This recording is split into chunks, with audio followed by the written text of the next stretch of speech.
Live from downtown Detroit, home of WDIV and Click on Detroit, Local 4 News at 5 starts now. Well, it is setting up to be a calm but cloudy New Year's Eve as we take a look outside through our Windsor Skycam. But will the sun peek out through the clouds before it goes down? Also in Baghdad, protesters attacked the U.S. Embassy, scaling the walls and over the gates. How the U.S. is responding. And a beloved neighborhood eatery is destroyed in a 3-alarm fire. It was just kind of like one of those staple restaurants. You know, we don't have too many good places in town that have been around a while, and it was one of them. Are investigators any closer to determining what may have caused the building to go up in flames? But we'll start here at 5 with breaking news from Sterling Heights. That's where police are investigating a robbery at a cell phone store. It happened at the AT&T on Van Dyke with 15 Mile. We're told 2 suspects made their way into the store and tied the employees up in a back room. One of those employees, though, was able to get away and call 911. The suspects took off in a white Pontiac Grand Prix. No word on what they were able to make off with.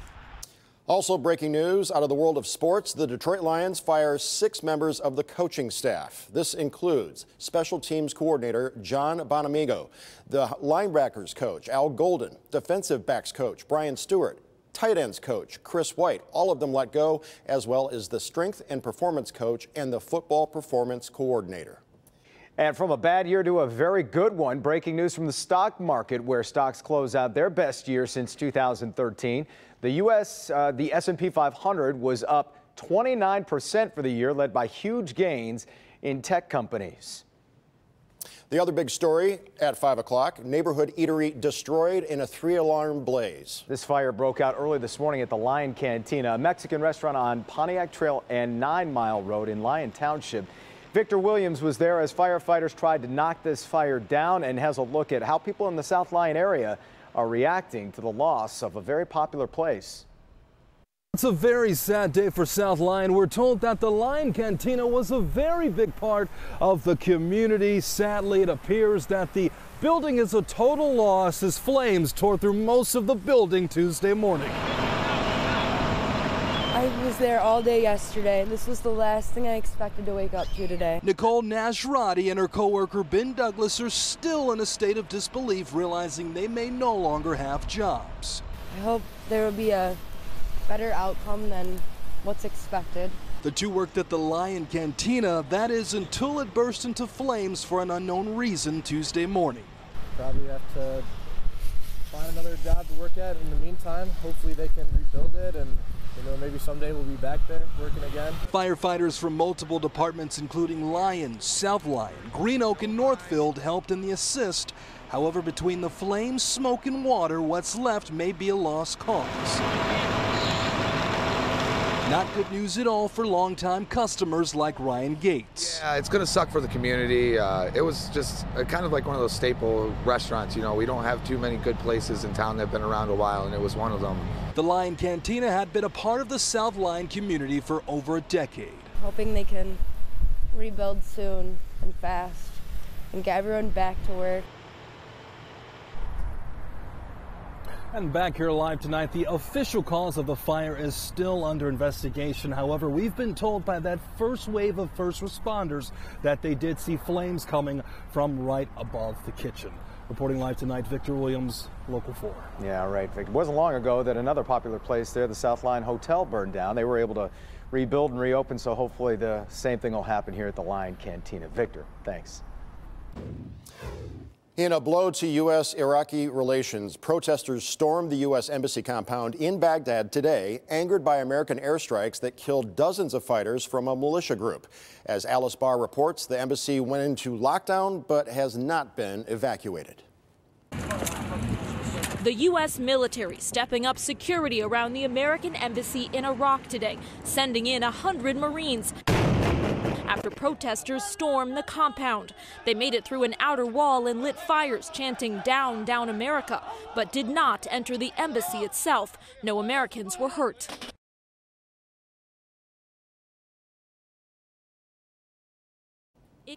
Obviously having a bit of a technical issue there. We'll try to get back to that story from Alice Barr. Well, we got a big night ahead of us. A lot of people heading out for New Year's Eve, and just in time to welcome them, a little coating of snow on the roads. Andrew, you think that people had enough practice yesterday and this morning that they can, not freak out like they did? I think that is the case because it is getting better by the minute. Now, we still have a few snow showers that are around. Fortunately, they're not as heavy. They're a little more widespread than what we had earlier this morning. But we got a nice helping of snow, 1 to 2, even near 3 inches in some spots, 2.7 inches over in Shelby Township, over 2 inches in Elba, which is in Lapeer County. Officially for Detroit, 1 inch over at Metro Airport. 3 inches in Davisburg, while it was nearly an inch or more in Western Wayne County over in Garden City, Berkeley at 1.4 inches. And we still have a little snow that's left over. Emphasis on the word little, but this is still significant. If you're going out driving or walking, you want to watch out for slippery spots. This burst right here, moving through Ann Arbor, Livingston County, just to the east of Howell now, that is set to move into places like Westland, Plymouth, and Northville, and eventually here in Detroit within the next few moments. The whole area of snow caused by this area of low pressure will continue to move away. Cloudy skies. It's also cold out there with temps around 30, but wind chills in the teens. So that's what we need to dress for. More on tonight's forecast, the first day of 2020, the first weekend of 2020 in your 7-day forecast. All right, Andrew, sounds good. Tonight, Detroit police are investigating 2 shootings, including one that was deadly on the city's west side. That one happened at this apartment complex on Archdale and Schoolcraft near the Southfield. Police say an unidentified man was killed, and they're looking for 2 possible suspects there. There was also a drive-by shooting on Steele near Plymouth and Myers. Police say a 42-year-old man was shot and taken to the hospital in temporary serious condition. He told police a black car pulled up and someone inside started shooting. There are higher rates of opioid overdose deaths in counties where auto plants close. Listen close to this story. The statistic is going to shock you. The study from the researchers at the University of Pennsylvania, Yale, Harvard, and also Massachusetts General Hospital found that within 5 years of an auto plant closing, opioid overdose deaths among working age adults were 85% higher than in counties where plants had not closed. The results suggest a strong association between eroding economic opportunity and premature American deaths. New questions tonight about the known polluter who mishandled hazardous waste long before he was finally sent to federal prison.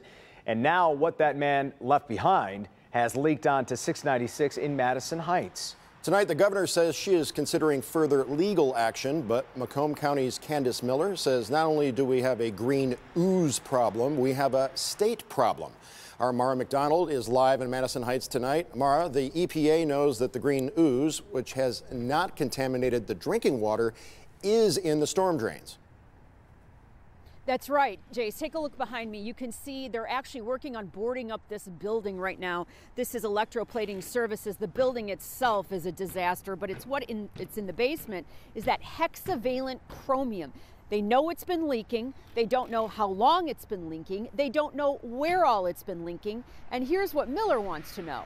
How did it come to this? It doesn't take an expert to look at electroplating services to see the place is an absolute mess. The building is condemned and the basement is filled with hexavalent chromium, which has been leaking. All of this after a federal and state cleanup in 2017. The state this year told the feds it had a low likelihood of having the stuff migrate off the property.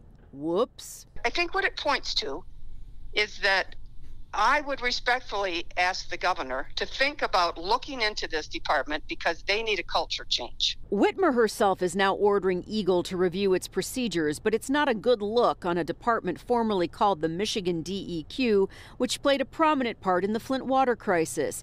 EPA testing has shown no threat to drinking water, but Miller says this is going to take consistent sampling. Warren Mayor Jim Fouts has had his staff sample drains in Warren, and so far, so good there. Hats off to the city of Warren for being very proactive there. And that's been our concern. We're their neighbors. We're right there. It's just happening in Oakland County, not Macomb, but we are right there. And that storm drain runs all the way down 11 Mile Road and discharges into Lake St. Clair.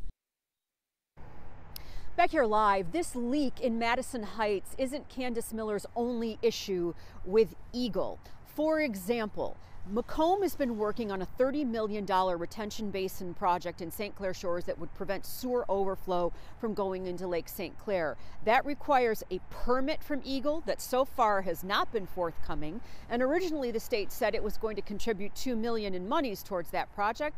Those monies got yanked. We're live in Madison Heights tonight. I'm Mara McDonald, Local 4. New at 5.